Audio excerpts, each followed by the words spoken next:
Улаанбаатарчуудын өмнө боломж байгаа хамгийн том асуудал бол энэ автозамын төвжирэл, агаарын бохирдол. Иргэд бас бидний бас мэдэхгүй нэг зүйлүүд бол энэ дэд бүтцийн дутагдал. Өөрөөр хэлбэл өвөл хүйтэн одоо үед бол дулааны хомсдолд орох, эрчим хүчний одоо тасалбал бий болох гэдэг энэ асуудал байна. Тэгээ энэ бүх асуудлууд бол одоо Улаанбаатар хот бүх чадлаараа л оролцож байна. Өнөөдөр бид нар одоо энэ бүх төслүүдийг л энэ жилдээ багтаагаад одоо баг багаар эхлүүлээд за ингээд нэг 28-аас 32 оны хугацаанд бол эдгээр төслүүд бүрэн хэрэгжиж байх юм одоо зохицуултуудыг л хийж одоо зорилготой ажиллаж байна гэж харж байна. За өнөөдөр одоо бид нар зүгээр ингээд зарим төслүүд нь бол техник эдийн засгийн судалгааны түвшиндээ явж байгаа. За зарим төслүүд нь бол одоо бүр тендер сонгох шалралт нь эхэлсэн явж байна. Тухайлх юм бол та анзаарж байгаа бол бүтээн байгуулалтын ажил эхэлсэн явж байгаа ажил бол өнөөдөр дүүжин төвөөр явж байна. Дүүжин төвөөр.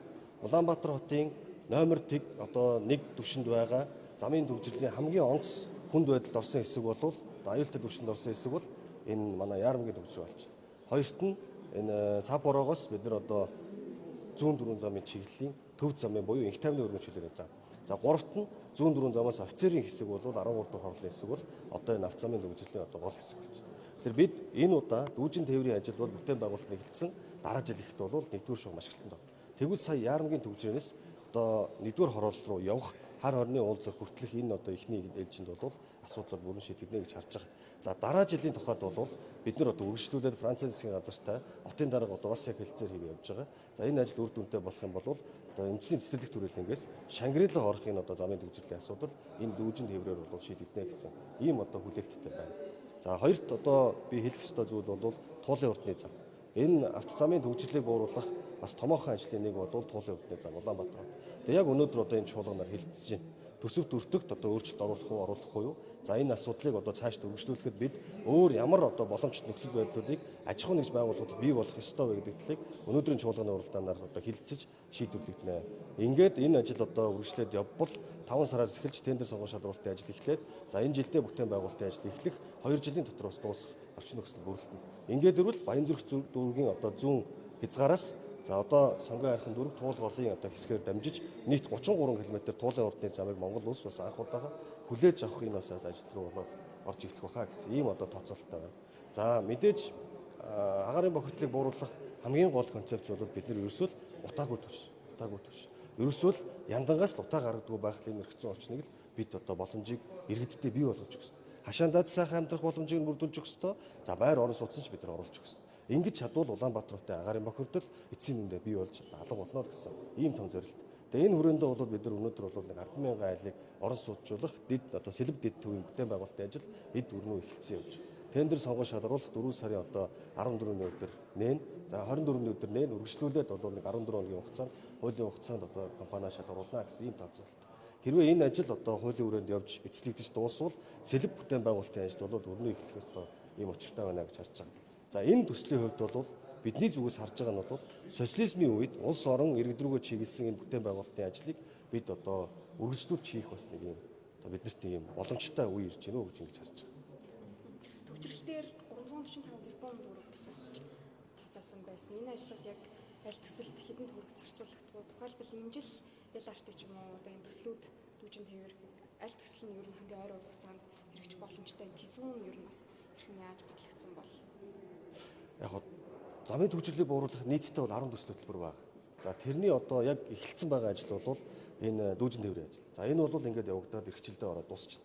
Ингээд тэрний дараа жил бол үргэлжлүүлээд орчих юм бол бид нэр 56-аас 120 мянган одоо айл оршин сууж байгаа энэ одоо хотын төвлөрлийг бол сааруулах юм болцоо нэг эднэ гэж харж байгаа. За нөгөөх нь бол мэдээж миний түрүүний хэлдэг туулын уртны замын ажил байна. За дээр нь Таранбай төсөл явж байгаа. Таранбай төсөл бол одоо энэ 4 сард багтаж бид техник эдийн засгийн үндэслэлийг боловсруулж дуусна. Үргэлжлүүлээд дуусны дараа бид нэр одоо санхүү хөрөнгө оруулалтын хувьд бид нар төлөвлөсөн ажлууд байгаа учраас үргэлжлүүлээд энэ ажил руу бас одоо ажил хэрэг болоод орох болцоод. Ингэж энэ одоо бидний төлөвлөж байгаа ажил үр дүнгээ өгч чадвал бид бас 2-4 жилийн хугацаанд Улаанбаатар хот одоо Таранбайгаар явах зорчих юм болцоо нэг. Энэ хаагур яаж явах ёстой вэ гэхээр Улаанбаатар хотын дараагийн нэг төвжирэл үүсгэж байгаа зуны хугацаанд үүсгэж байгаа төвжирэл хаана үүсдэг вэ гэхээр ерөөсөө цуслагийн замд үүсдэг. Долоон бот. Бид нар нөгөө скватрын талбайгаас зунжин орох үндсэн одоо трассан дээр хамгийн их төвжирэл үүсдэг. Бид нар амьдралынхаа одоо хамгийн үнэтэй загвуудыг л тийм зориулаад явж байгаа. Тэгвэл энэ асуудлыг одоо 1-р шугам болоод шийдээд явах ийм болцоот. Тэгэхээр энэ одоо асуудлыг одоо шийдэх зорилгоор техник эдийн засгийн үндэслэлийг боловсруулаад бас эцэлээд дуусна. За дуусны ард бол бид нар одоо дараагийнхаа төслөдлүүд хийн.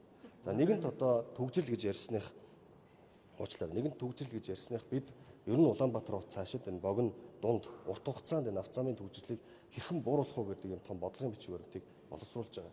Олон сарын 1 гэхэд бол бид нар одоо энэ бодлогын бичиг баримтыг бүрэн дуусгаж цаашлаад Улаанбаатар хот Монгол Улсын засгийн газар магадгүй их хурл за үргэлжлүүлээд Улаанбаатар хотын 9 дүүрэг энэ Улаанбаатар хотын төгжлийн асуудал дээр яг яаж ямар байдлаар оролцох вэ гэдэг энэ концепцуудыг бүгдийг одоо эцэлж дуусгана гэсэн ийм зорилт тавьж байна. Тэгээ богино хугацаанд одоо бид нар одоо шийдэх олон одоо хүчин зүйлүүд байна.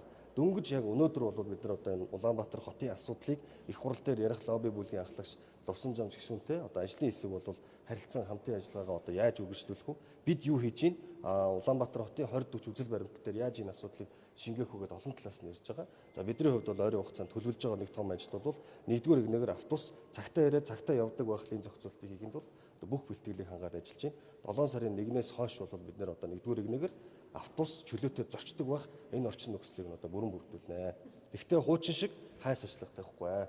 Харин нэгдүгээр игнэгээр одоо дүрм зөрчиж, хууль зөрчиж явж байгаа иргэн аж ахуй нэгж байгууллагуудтай бол бид хатуу хариуцлага тооцох зарчмаар нэгдүгээр игнэгээр автобус чөлөөтэй зорчдог байх орчныг бүрдүүл.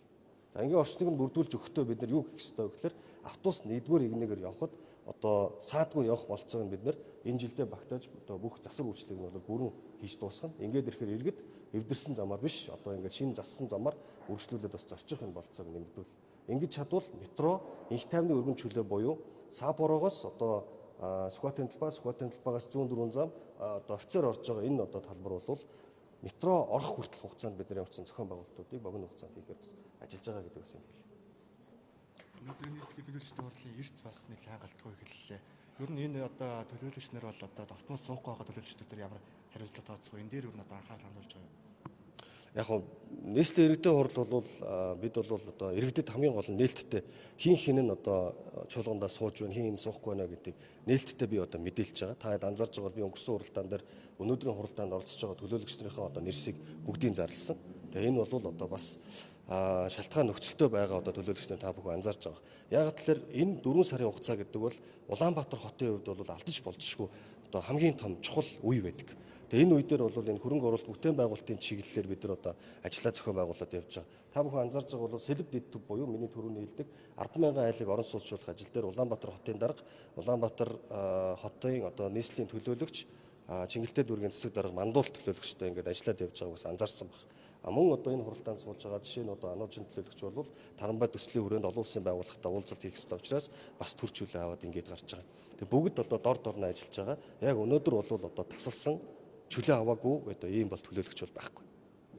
Ер нь цаашдаа эрт оролцоог юм яаж хангах юм биш үү? Одоо тэгээд ер нь бол төлөөлөгч хүн гэдэг бол өөрөө л одоо төлөөлөл болж сонгогдож байгаа. Өөрөө эн чинь одоо үүрэг хүлээж байгаа. Тийм учраас төлөөлөгч өөрөө л одоо хуралдаанд оролцох ёстой. За ер нь бол цаашдаа бол бид нар Улаанбаатар хотын зүгээс энэ эрдсэн дээрээ бол одоо хамтдаа төлөөлөгч нартайгаа бас ойлголцож энэ төлөвийн асуудал дээр 100 оролцож явна гэдгийг мэтгэл үнэлтэд байна. Нийслэлийн хувьд бол хариуцлага гэж байна уу? Ингээд удаа дараа таслаадчихдаг. Уралдаа ирэхгүй. Сандаг сүрэн төлөөлөгч бол ер нь 3 удаа тасалсан шиг санагдаж байна. Өнөөдөр л ирсэн байх шиг байна. Үгүй сандаг сүрэн төлөөлөгч бол хамгийн сайн суудаг шүү дээ. Тэ. Наваа ирэхэд 3 л нэр юм байна. Яг энэ хооронд нөгөө нэг уулзтууд хийж байна. Та анзаарж байгаа бол та эдэг одоо жишээ нь ингээд та эдэг орж ирэхээр ингээд зарим нэг суудууд онгорхоо байгаа. Гэхдээ тэр төлөөлөгч нь ингээд харж байгаа юм бол энд ингээд хэвлэл дээр ярьцлага өгөөч юм уу сууж байгаа. За ер нь зүгээр нийслэл Улаанбаатар хотын төлөөлөгчдийн зүгээс би хариуцлагатайгаар хэлээ. Манай төлөөлөгчдөр бол хуралдаа бол маш хариуцлагатай сууж байгаа. Үе үеийн одоо хурлын төлөөлөгчнөөс бол хамгийн сайн сууж байгаа төлөөлөгчдөр байна гэж би бол ховдоо үнэлж байгаа тийм. Тээврийн хэрэгслийн 5 дахин нэмэгдүүлсэн татварыг ди парламент захин өгөгдөл дээр бас гар үстэй цуглуулад улсын хурлд хилцэж төсвийн байнгын орлого шилжлээ. Тэгэхээр та энэ дээр ямар байр суурьтай төсвийн байнгын орлогоос хэрвээ энийг тусдаа талаар шийдвэр гаргах дахиад улсыг бодлоо оруулах юм бол за мэдээж энэ татвар дахиад яригдах байх. Энэ дээр ямар байр суурьтай? Нийслэлийн иргэдийн төлөөлөгчдийн хурлын бүр эрхийн асуудал. Энэ асуудал бол. За ер нь зүгээр яг хурлын даргач гэдэг юм уу хотын засаг дарга энэ асуудлыг шийдийгээ шийдчихдэг асуудал биш. Энэ бол одоо иргэдийн хурлаараа олонхоор хэлэлцэж уг асуудал шийдэгддэг. Дээр нь одоо бид нар бол өөрийн гэсэн юм одоо хуралдааны дихтэй хурлын юм одоо процедуртай. За энэ хүрээндээ бол эхлээд зөвлөлт хуралддаг. Тэгээ энэ асуудлыг хилцэх үгүй гэдэг шийддэг. За дараа нь бол хурлын хороо болон намын бүлгүүд хилцдэг. За тэрний дараа одоо хүлээн зөвшөөрсөн тохиолдолд хуралдааны хилцэх асуудалд оруулаад нийслэлийн иргэдийн төлөөлөгчдийн хурлаар хилцдэг. За энэ одоо асуудал бол бас яригдаг асуудал биш ээ. Өмнө нь бас яригдсан. Энэ хүрээнд бол нийслэлийн иргэдийн төлөөлөгчдийн хурлаар албан ёсоор уг асуудлыг оруулж ирсэн зүйл бол байхгүй. Энэ бол процедурын шатандаа бол уг асуудлыг ер нь бол одоо урлаар оруулах шаардлагагүй. Энэ натурын асуудлаар бид нар бол иргэдэд эдийн засгийн хор хохирлыг нь бууруулах чиглэлээр ажиллаж байгаа ажил учраас энэ дээр нийслэл Улаанбаатараас бас хатуу баяа гэдэг ийм бас төлөөлөгчдийн санал гарсан. Тийм учраас яг нийслэлийн иргэдийн хурлаар бол албан ёсоор орж ирэх байна. Сэлбийн үерийн далантай холбоотой асуудал бол нэлээд шүүмжлэлт байгаа. 1.5 км далан босгоход 20 тэрбум төгрөг зарцуулна. Арай өндөр дүн биш үү гэдэг шүүмжлэл явж байна. Эргээд үүнээс гадна үлдсэн 500 тэрбум төгрөгийг яаж бүрдүүлэх юм бэ гэдэг асуудал, хэрхэн төвлөрүүлэх вэ гэдэг асуудал яригдчих. Энд дээр бас. За би сэлб төв дээр бол сэлб бүтээн байгуулалтын ажил дээр бол бид бол бас хийсэн тодорхой одоо амжилттай яваа бас үр дүнгууд бол байгаа. За дээр нь бас иргэдээс ирж байгаа шүүмжлүүд байгаа. Энийг бол бид нар аль аль талдаа бас санал шүүмжлэлийг хүлээж аваад энэ дээр бас тодорхой тайлбаруудыг засаг дарганы газраас бас нэмэлтээр өгнө гэж ингэж ярьж байгаа.